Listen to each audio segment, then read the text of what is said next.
Hello, welcome to the new episode of the Daily Fake News, where we are going to keep you informed about how international situation intensified. So, let's hit it. Well, I think maybe Putin and Xi remember just 3 years ago when Biden, after his first and only in-person summit with Putin, came out and wouldn't stop talking and said, "Oh, I told him about the threat from China, the history, and that how China is trying to be the predominant military, and they have this big, thousands of miles border, and I shouldn't really say what I told Putin, but he's being squeezed by China." Okay, getting back to your introductory remark here, what kind of squeeze? Well, it was outlandish that these sophomores, the people advising Biden was telling him that China was squeezing Russia in a bad way because it was just the opposite.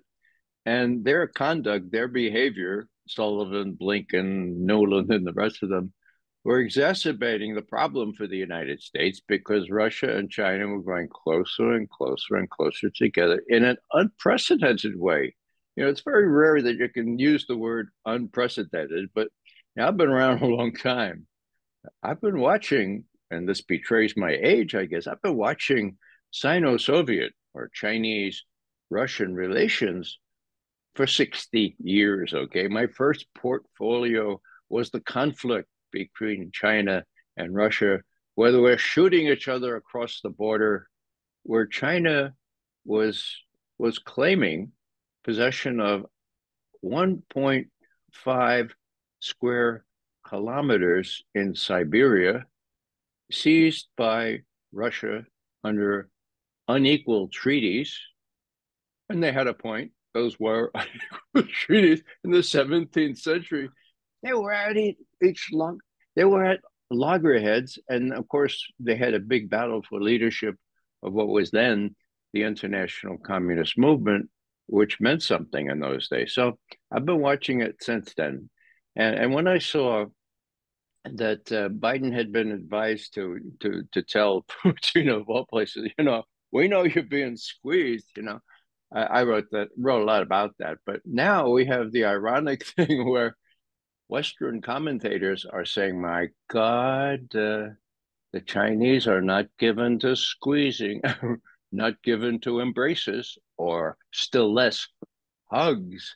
And many commentators have been saying, before Putin left China, my God, she has hugged him, And so when he left, what happens? Another hug, Well, she doesn't hug people. And Putin is not a hugger either, So what does the New York Times say today? And then we get more serious here. New York Times just say, oh, wow, in a rare and seemingly deliberate embrace. Okay, so seemingly deliberate to make the point that they're friends, I guess. I mean, well, yeah, it was deliberate. So they're talking about this last final hug that Xi and Putin exchanged. It's been 6 years since Xi made that very odd comment that Putin was his best friend. I mean, hello? I mean, you don't really see that in international relations, especially between two superpowers. Was Xi trying to say something then? Yes. To whom? To Blinken and Sullivan and their predecessors and so forth. Look, we have this alliance that has no end. There's nothing forbidden for this alliance, and you ought to register that in the United States, register that, because that's the new.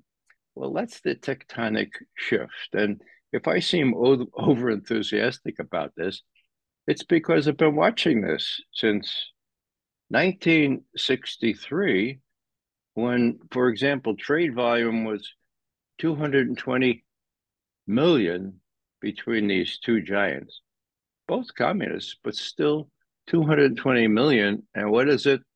Is it today or last year? 220 plus billion. Now, that's, I think, 1,000 times higher. Okay, I'm no math whiz, but that's big. And so the wonderment really comes from the fact that with all this going on, with the Chinese actually showing more aggression or more aggressive tactics in the South China Sea, they just, as in their words, they just drove off a U.S. destroyer that was going too close to the islands that they claim. The note I would make here is that there's a recent study going back to historical documents which shows that China's claims to these islands is quite bedrock in international law, given some principles that accrue to nations that inherit territory from colonial masters. It's not all that complicated, but it's true. So if the Chinese decide to cause more problems in the South China Sea, they have international law, not the based system that the U.S. would like to introduce in international law, but international law. So the bottom line here is that if Blinken decides to fiddle or play the guitar, while China and Russia are joined at the hip with severe implications for Ukraine. So Blinken's in Kiev strumming the guitar, Ukraine is losing, and it makes a mockery of the people that we have been advising Biden.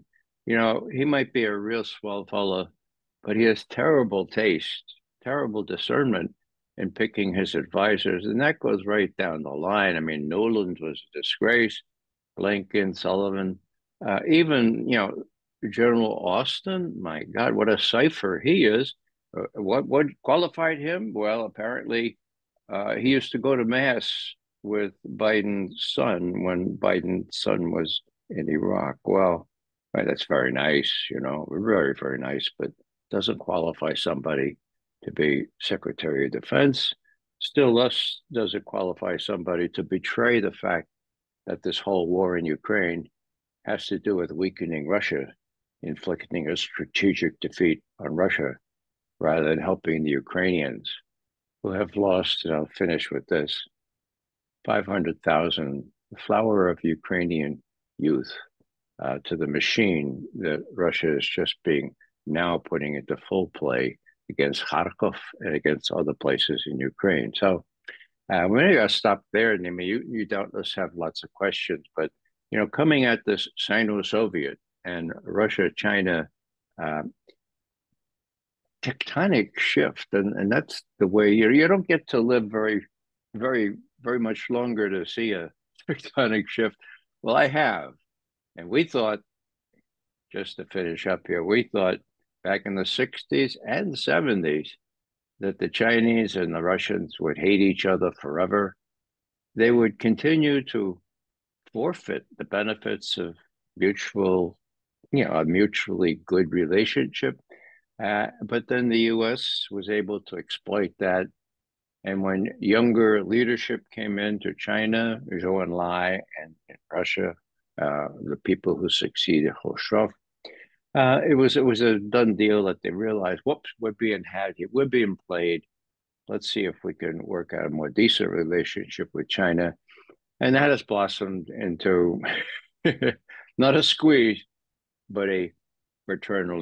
Nima, Blinken is behind Zelensky. That's why he went to Kiev, to show how much behind Zelensky he is. Please hit that like button and subscribe to our channel. That way, you'll never miss an update on our next exciting adventure. Thanks for being part of this journey with us. And remember, the world is full of amazing stories waiting to be discovered. See you in the next one.